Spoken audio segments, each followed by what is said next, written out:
Perkenalkan, nama saya Vincent Prince Elena Marita dengan NIM 2403060074 dari program studi peternakan Fakultas Pertanian Universitas Sumatera Utara. Pada video kali ini saya akan menjelaskan beberapa proses penting dalam biokimia yang berkaitan dengan metabolisme protein. Perlu kita ketahui bahwa proses biokimia yang berkaitan dengan metabolisme protein itu ada 5. Kita mulai dari yang pertama saja, yaitu ada reaksi transaminasi. Ini proses pembentukan gugus amino dari satu asam amino ke asam alfa keto yang tujuannya itu untuk membentuk asam amino baru yang dibutuhkan tubuh. Untuk bahan yang terlibat pada reaksi ini ada glutamat dan juga ada piruvat. Untuk enzim yang berperan pada reaksi ini ada alanin aminotransferase dan ada juga viridoxal fosfat atau biasa disebut dengan vitamin B6. Untuk hasil akhir pada reaksi transaminase ini ada alanin dan juga ada alfa ketoglutarat. Untuk reaksi selanjutnya itu ada diaminasi oksidatif dan juga ada diaminasi non oksidatif.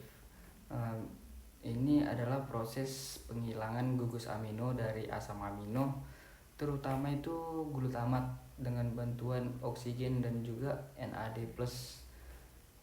Proses ini biasanya terjadi di dalam hati.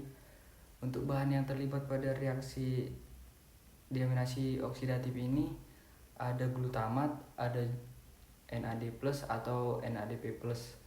Untuk enzim yang berperan pada reaksi ini ada glutamat, dehidrogenase dan juga itu aja sih. Untuk produk yang dihasilkan ada amonia atau NH3 dan juga ada alfa ketoglutarat. Untuk diaminasi non oksidatifnya itu sama proses penghilangan gugus amino, tapi ini tanpa bantuan NAD+ atau oksigen. Untuk bahan yang terlibat pada reaksi diaminasi non oksidatif ini ada serin dan juga treonin. Untuk enzim yang berperan pada reaksi ini ada serin dihidratase dan juga treonin dihidratase yang hasil akhirnya akan membentuk amonia dan juga piruvat.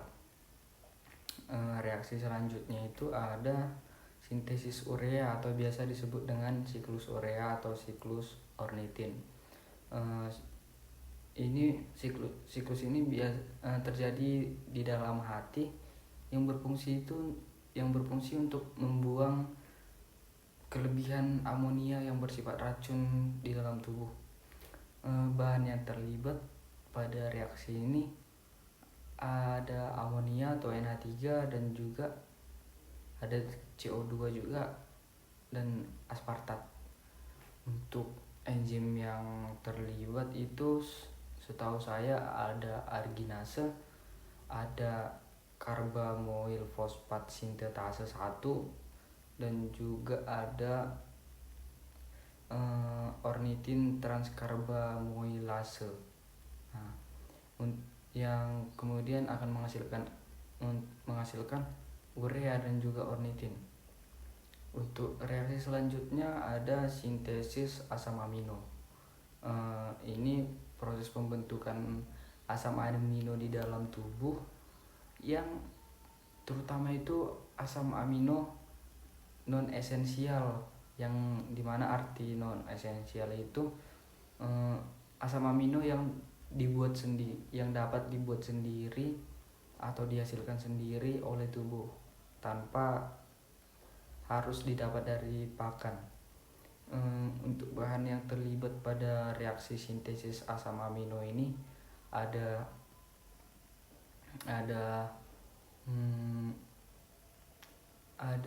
piruvat, ada glutamat.